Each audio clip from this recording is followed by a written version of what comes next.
नमस्कार, आदाब। मैं जरीन। जिस नीतीश कुमार को लाचार दिखाया जा रहा था, उसकी नाराजगी तलवार बन गई है। यह नीतीश कुमार को दूसरे तरीके से दबोचा जा रहा है। जिस तरह से सीटों के बंटवारे पर प्रेस कॉन्फ्रेंस तक नहीं हुई, ट्विटर से जानकारी दी गई और जदयू के नेता उनके घर के बाहर प्रदर्शन कर रहे हैं, आरोप लगा रहे हैं उन्हें नीतीश कुमार से मिलने नहीं दिया जा रहा है। इसमें संदेह होता है कि नीतीश कुमार इस वक्त किस स्थिति में है, खुद दबाव में है या उनकी नाराजगी से बीजेपी दबाव में है। भागलपुर के जदयू सांसद अजय मंडल नीतीश कुमार को पत्र लिख रहे हैं, उनसे मिलने नहीं दिया जा रहा है। जदयू के 4 बार के विधायक गोपाल मंडल नीतीश कुमार के घर के बाहर धरना दे रहे हैं कि उन्हें नीतीश कुमार से मिलने नहीं दिया जा रहा है। 12 अक्टूबर को सीटों के बंटवारे के ऐलान हो जाने के बाद 14 अक्टूबर को एनडीए के घटक दल और बीजेपी के नेता दनादन एक साथ ट्वीट करने लग जाते हैं कि सीटों का बंटवारा अंतिम दौर में है। कौन कहां से लड़ेगा, अभी अंतिम फैसला नहीं हुआ है। क्या यह नीतीश कुमार के दबाव में हो रहा है? नीतीश कुमार को दबाव में डाला जा रहा है। सबसे बड़ा सवाल है कि नीतीश कुमार खुद आगे आकर प्रेस कॉन्फ्रेंस नहीं कर सकते, अपना हाल नहीं बता सकते। इसके बाद भी बिहार में मोदी फैक्टर का वर्चस्व नजर नहीं आता। तो क्या अब ये फैक्टर बैक डोर से वर्चस्व पाने की कोशिश कर रहा है? बीजेपी और जदयू के नेता दावा कर रहे हैं कहीं कोई खटपट नहीं, मीडिया यूं ही कहानी बना रहा है। यही बिहार है और बिहार की राजनीति, बिहार का चुनाव प्रधानमंत्री नरेंद्र मोदी के लिए फिजिक्स का चुनाव हो जाता है। एंटायर पॉलिटिकल साइंस में आप कितनी भी तैयारी कर लें, लेकिन बिहार के चुनाव को केमिस्ट्री से नहीं समझ सकते। अंग्रेजी के अल्फाबेट में MN से पहले आता है, लेकिन बिहार की पॉलिटिक्स में MN के पीछे नजर आता है और आगे होना चाहता है। यही नहीं, M यानी मोदी फैक्टर जो UC के पीछे भी नजर आता है। देश भर में मजबूत फैक्टर रूप में दिखाए जाने वाले प्रधानमंत्री मोदी बिहार की राजनीति में मजबूर क्यों नजर आते हैं? आज भी फूक फूक कर कदम रख रहे हैं। 2014-2019 की मोदी लहर आकर चली गई। लोकसभा के 2 चुनाव हो गए, ये विधानसभा का तीसरा चुनाव है जो उनके प्रधानमंत्री रहते होगा। इसके बाद भी मोदी फैक्टर बिहार की राजनीति में चालक की कुर्सी पर बैठा नजर नहीं आता। कभी फ्रंट सीट पर आने की कोशिश करता है, कभी बैक सीट पर रह जाता है। क्या इस चुनाव में बीजेपी महाराष्ट्र की तरह बिहार में चुनाव के बाद ड्राइविंग सीट पर बैठ पाएगी? सिंध की तरह चुनाव के बाद नीतीश कुमार बदल दिए जाएंगे? 2014 से केंद्र की राजनीति में एक तरफा वर्चस्व बना लेने के बाद भी बिहार प्रधानमंत्री मोदी के लिए आउट ऑफ सिलेबस के सवाल की तरह नजर आता है।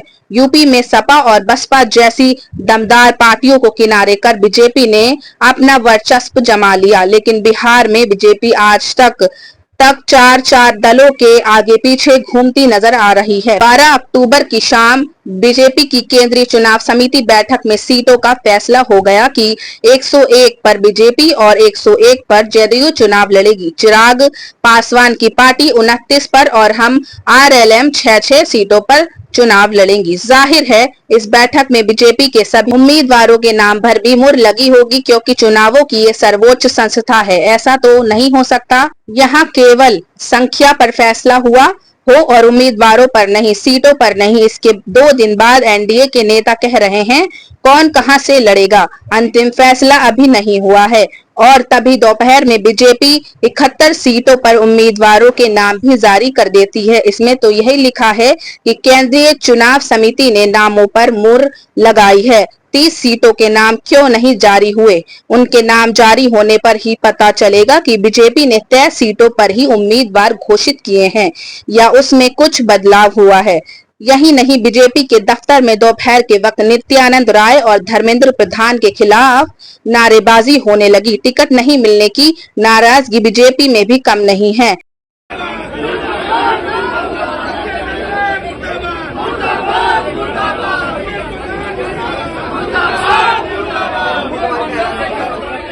बीजेपी पर आरोप लगता है ईडी सीबीआई आईटी के दम पर महाराष्ट्र में शिवसेना और एनसीपी को तोड़ दी, लेकिन बिहार में नीतीश की सेहत कमजोर होने के बाद भी बीजेपी जदयू पर हाथ नहीं लगा पा रही और अपना घर भी नहीं संभल रहा।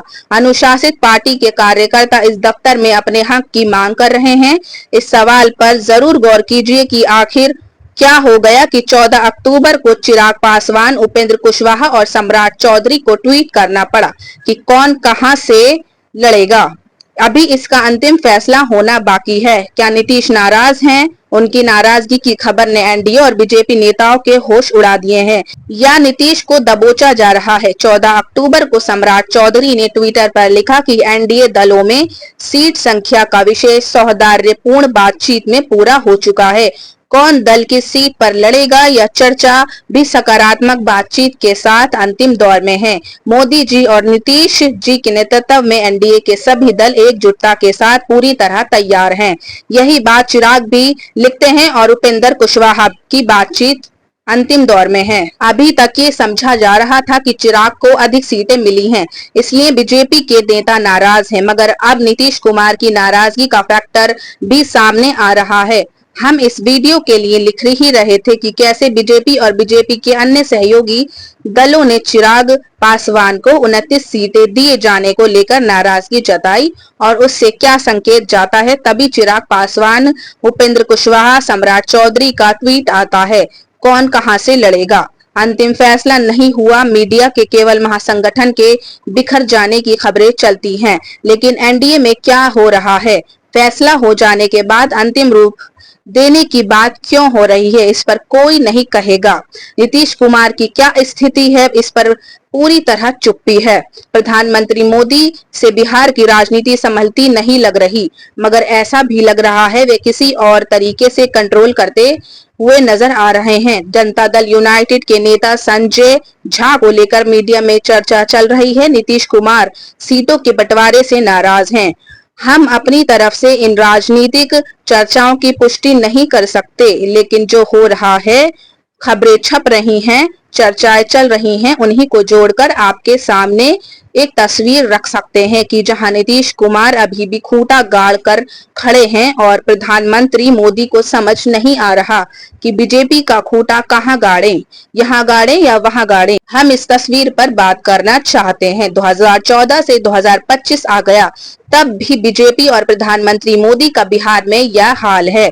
जिस समय सम्राट चौधरी और चिराग पासवान का ट्वीट आया, उसी के आसपास जनता दल यूनाइटेड के राज्यसभा सांसद संजय झा का बयान आता है। समाचार एजेंसी एएनआई के कहते हैं, एनडीए के घटक दलों से बात हो रही है, दिल्ली में भाजपा के बड़े नेताओं से बात हो रही है, सबसे बात कर सब तय हो रहा है। आज शाम तक फाइनल हो जाएगा कौन किस सीट पर लड़ेगा। ये खबर और चली है। 12 अक्टूबर की इस बैठक के बाद 13 अक्टूबर को एनडीए की प्रेस कॉन्फ्रेंस होने वाली थी, लेकिन नहीं हुई। प्रेस कॉन्फ्रेंस में ही एनडीए के सीटों की घोषणा होती है, नहीं हुई। इंडिया के टुडे में खबर छपी है कि जदयू बिना आधिकारिक घोषणा के ही टिकट बांटने लगे। इसके अनुसार सम्राट चौधरी और दिलीप जायसवाल, संजय झा तब भी सहमति नहीं बनी। अन्य जगहों पर रिपोर्ट हुआ कि नीतीश कुमार नाराज हैं, उनकी पार्टी की सीटें चिराग को दी जा रही हैं। सूत्रों के हवाले से ट्रिब्यून में छपा है, जदयू के बड़े नेता ने सवाल किया है कि 103 सीटें मिला करती थी और बीजेपी को 102, फिर दोनों को 101 कैसे मिल गईं? नव भारत टाइम्स में रिपोर्ट किया है कि मांझी और कुशवाहा की तरह नीतीश भी खुश नहीं हैं। अपनी पार्टी के सीट बंटवारे के रणनीतिकारों को उन्होंने फटकार लगाई है।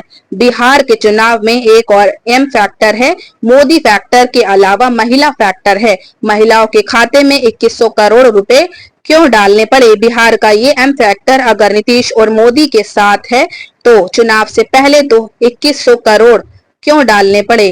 इस एम फैक्टर यानी महिला फैक्टर को माइक्रो फाइनेंस की जाल ने लपेट लिया है। सूदखोर कंपनियों की जाल में बिहार की महिलाएं फंसी हुई हैं, इसकी बात कोई नहीं करता, लेकिन आचार संहिता के दिन 2100 करोड़ बांटकर महिला फैक्टर के नाम से माहौल बनाया जा रहा है, मगर इसकी आड़ में सबसे बड़े एम फैक्टर मोदी फैक्टर को पीछे कर दिया गया है। मोदी फैक्टर की बात होनी चाहिए कि 2014 के बाद से बिहार इस तीसरे विधानसभा चुनाव में अकेले दम पर चुनाव लड़ने का साहस नहीं दिखा पा रहे हैं। तब जब उन्होंने बिहार में हजारों करोड़ रुपयों की योजनाएं की घोषणा की, चमचमाती वंदे भारत की एक्सप्रेस ट्रेनों को चलवा दिया, एयरपोर्ट बनवा दिया, बनवाने जा रहे हैं, इसके बाद भी प्रधानमंत्री मोदी बिहार की राजनीति में सहारे की राजनीति कर रहे हैं। अभी तक बीजेपी एन फैक्टर यानी नीतीश फैक्टर के पीछे चल रही थी, अब सी फैक्टर यानी चिराग फैक्टर के पीछे नजर आती है। अगर एम फैक्टर यानी मोदी फैक्टर इतना ही बड़ा है तो एन और सी की जरूरत क्यों? लेकिन जैसे ही लगा कि चिराग फैक्टर काबू में आ गया है और यू फैक्टर यानी जीतन राम मांझी और उपेंद्र कुशवाहा ने नाराजगी जता दी और इनकी बात हो रही थी, तभी एन फैक्टर नीतीश के नाराज होने की खबरें आने लगी। यानी एम फैक्टर से एनसीजे फैक्टर संभल नहीं रहा, संभल भी जाएगा तो पता चल ही रहा है कि पसीने छूट जा रहे हैं। सोचिए, जिस एनडीए को कागज पर सबसे मजबूत सामाजिक समीकरण बताया जा रहा है, वास्तव में है भी, तब भी सीटों के बंटवारे को लेकर ये हाल है।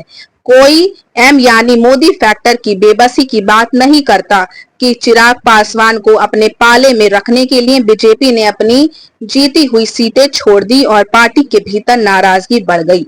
आप किसी मीडिया वाले से पूछेंगे बिहार में कौन जीतेगा, छठ से कहेगा बीजेपी जीतेगी, लेकिन बीजेपी के सबसे बड़े नेता बिहार के पोस्टर में अकेले नजर नहीं आते, कई नेताओं के साथ नजर आते हैं। 2014 में बीजेपी के पोस्टर से अटल बिहारी वाजपेयी और लाल कृष्ण आडवाणी तक को हटा दिया गया, मगर 2025 के बिहार विधानसभा के चुनाव में उपेंद्र कुशवाहा, जीतन राम मांझी, चिराग पासवान, नीतीश कुमार की गैलेक्सी में एक चेहरा नरेंद्र मोदी का भी नजर आता है। नैरेटिव का ये पावर है, मगर रियलिटी कुछ और ही है। 2014 और 2015 के चुनाव में प्रधानमंत्री मोदी ने पिछड़े पहचान पर कितनी बार जोर दिया, फिर भी पिछड़ों की राजनीति से घिरे बिहार में उनकी पहचान पिछड़े नेता की नहीं बन पाई। आज भी उन्हें नीतीश कुमार और उपेंद्र कुशवाहा के भरोसे राजनीति करनी पड़ रही है। जिस चिराग पासवान को पार्टी और घर विहीन कर दिया गया था, उसी चिराग के आगे नतमस्तक होना पड़ रहा है। रामविलास पासवान के निधन के बाद 2021 में लोक जनशक्ति पार्टी टूट गई और चिराग के चाचा पशुपति पारस 6 में से 4 सांसदों को लेकर एनडीए में चले गए। चिराग के पास तो पार्टी भी नहीं बची, यही नहीं, रामविलास पासवान के बंगले को खाली करवा दिया गया और चिराग पासवान सड़क पर आ गए, लेकिन तब भी उन्होंने प्रधानमंत्री के खिलाफ मोर्चा नहीं खोला, क्योंकि ईडी सीबीआई का डर इस देश में किसे नहीं। फिर भी इस सवाल पर कभी सोचिएगा, लोक जनशक्ति पार्टी टूट गई, जदयू क्यों नहीं टूटी?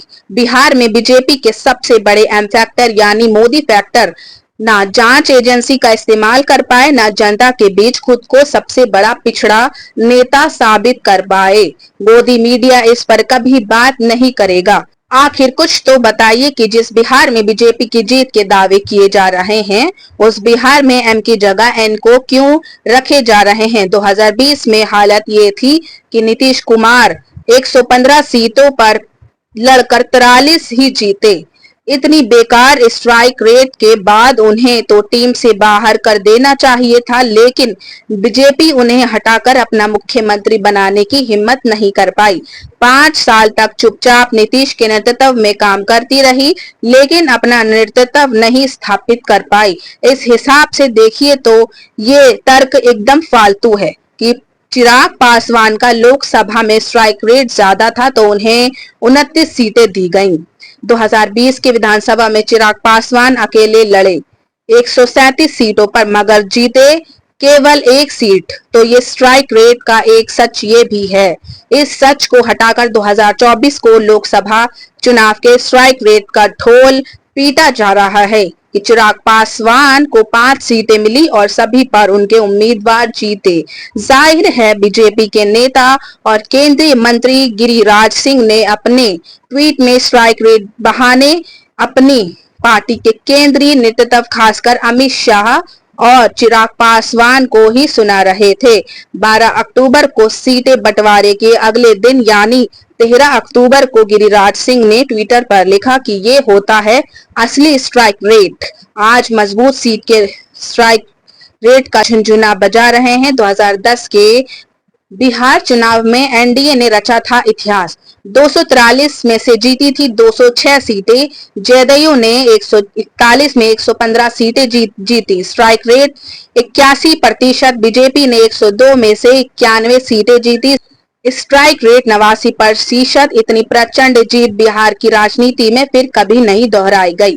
तब भी धर्मेंद्र प्रधान जी प्रभारी थे, आज भी प्रभारी हैं। अगर गिरिराज के इस ट्वीट का असर हुआ है तो इसका मतलब है इसमें कुछ योगदान बिहार की राजनीति के पानी का भी है, यानी पॉलिटिक्स भी डील में बदलती जा रही है, लेकिन अभी पूरी तरह से पॉलिटिक्स के रूप में खत्म नहीं हुई।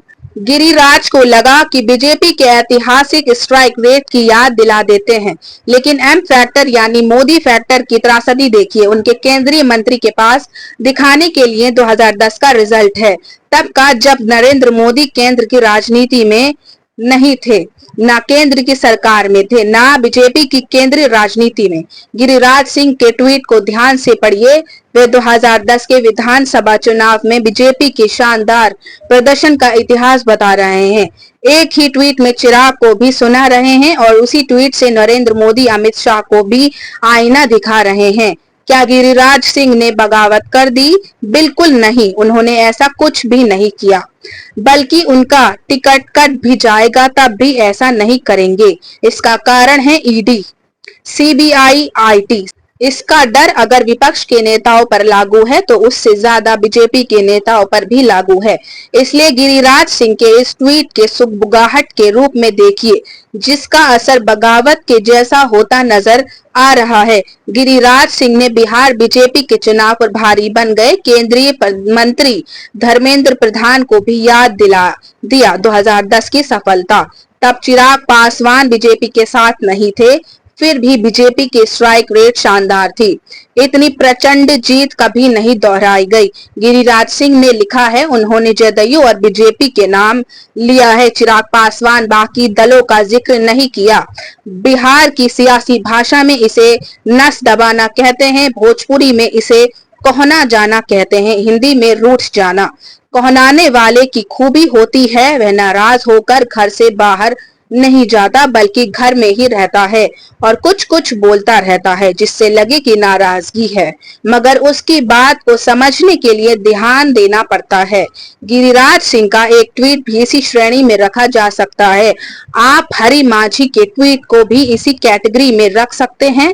खुद को सनातनी, स्वयं सेवक और भाजपा कार्यकर्ता कहने वाले हरि माझी को सांसद भी रहे हैं और विधायक भी। हरि माझी ने लिखा है कि हम सनातनी हैं, राष्ट्रवादी हैं, महादलित हैं, पर अवसरवादी और गद्दार कभी नहीं रहे, ना होंगे। ये जिस सीट से लड़ना चाहते थे वे लोग जनशक्ति पार्टी में चली गई और इनकी बहू जिस सीट से लड़ना चाहती थी हम पार्टी में चली गई। हरि माझी ने लिखा है कि दलित महादलित की राजनीति करने वाले नेता मन से बड़े बड़े नारे लगाते हैं, हमने तुम्हारे लिए लड़ी, हम ही तुम्हारे मसीहा हैं, लेकिन जैसे ही टिकट बांटने की बारी आती है तो अचानक पैसा, परिवार और प्रेषक रिश्ते ही उनका पैमाना बन जाते हैं। फिर वही बेटा टिकट पाता है, वही समधन चुनाव लड़ती है और वही घर परिवार दलित आंदोलन का ठेकेदार बन बैठता है। इसलिए आज भी महादलित समाज वही खड़ा है जहां दशकों पहले था। सत्ता के दरवाजे पर इंतजार करता हुआ बीजेपी के अपने दलित नेता कह रहे हैं कि दलित समाज तो वही खड़ा है, खुद उपेक्षित है और दलित वोट के लिए चिराग को बड़ा किया जा रहा है। जीतन मांझी को सीटें दी जा रही हैं। बीजेपी दलित पिछड़ों को लेकर कंफ्यूज नजर आती है। बीजेपी के दलित नेता अपने वजूद को लेकर कंफ्यूज नजर आते हैं। अजीब बात यह है, मांझी पर हमला कर रहे हैं कि टिकट लेकर समधन बेटा बहू विधायक बनाना चाहते हैं और उनकी पार्टी को और उस पार्टी के सबसे बड़े नेता प्रधानमंत्री नरेंद्र मोदी परिवारवाद के इस गठबंधन पर खामोश हैं, रहेंगे भी। इसलिए कहा कि बिहार की राजनीति में प्रधानमंत्री मोदी इस तरह से नजर आते हैं जैसे तैयारी करके गए हों एंटायर पॉलिटिकल साइंस की। पर्चा आ गया फिजिक्स का। लेकिन क्या चिराग पासवान बीजेपी के लिए दलित वोट लाएंगे? ला सकते हैं, हमारा इस पर कुछ भी नहीं कहना। लेकिन चिराग स्वतंत्र राजनीति करना चाहते हैं नजर आता है। उनके इस चुनाव के साथ आ जाने से दलित वोटर तक बीजेपी की पहुंचने की राजनीति का समाधान नहीं हो जाता। चिराग भी बीजेपी के लिए अस्थायी समाधान है, जैसे नीतीश कुमार अस्थायी समाधान है। बस ये अस्थायी समाधान की अवधि बहुत लंबी होती जा रही है। 2014 से 2025 आ गया। नरेंद्र मोदी अपनी राजनीति के शिखर पर पहुंचकर भी इन अस्थायी समाधान के सहारे बिहार में अपनी पार्टी के लिए स्थायी समाधान खोज रहे हैं। बिहार में बीजेपी के पास कोई भी राज्य स्तरीय नेता नहीं है। सम्राट चौधरी इस वक्त उसके सबसे बड़ा चेहरा है, जो कई दलों से होते हुए बीजेपी में आए हैं और प्रशांत किशोर ने उनकी डिग्री से लेकर उम्र तक पर कई बड़े सवाल उठाए हैं, आरोप लगाए हैं। खुश उपेंद्र कुशवाहा भी नजर नहीं आते। अगर वे राजद या नीतीश के साथ होते तो कम सीटें मिलने पर स्वाभिमान के नाम पर अलग हो गए होते। लेकिन ईडी सीबीआई का भूत सबको डरा रहा है। इसलिए उपेंद्र कुशवाहा आतंरिक परिस्थितियों को लेकर लंबा ट्वीट करते हैं और अपने कार्यकर्ताओं को समझा रहे हैं सीटों की संख्या अनुकूल नहीं हो पाई। वे अपने कार्यकर्ताओं से माफी मांग रहे हैं, लेकिन बीजेपी नेतृत्व को चुनौती नहीं दे पा रहे हैं। अब यहाँ से बिहार की राजनीति को देखिए। अगर जांच एजेंसियों का डर नहीं होता तो कुशवाहा क्या करते? अपने कार्यकर्ताओं से माफी मांगते या गठबंधन छोड़कर निकल जाते। उन्होंने अपने ट्वीट में कहीं नहीं लिखा है कि प्रधानमंत्री मोदी को मजबूत करना है या अपने सपनों का बिहार बनाना है, इसलिए चुप हैं। साफ बात है, बीजेपी के पास इस वक्त हजारों करोड़ रुपए का चंदा है, मानव संसाधन है, आरएसएस है, गोदी मीडिया उसके समर्थन में बैटिंग करता है। इन सब से लैस होने के बाद भी बीजेपी बिहार में अकेले चुनावी मैदान में नहीं उतर सकती। बिहार की राजनीति को हमेशा फिजिक्स के सिद्धांत से समझना चाहिए। यहाँ प्रतिक्रियाएं एक महत्वपूर्ण क्रिया है जो सेब के गिरने से नहीं, सीटों के बंटने से सामने आती है। जरीन को दीजिए इजाजत। जय हिंद, जय भारत।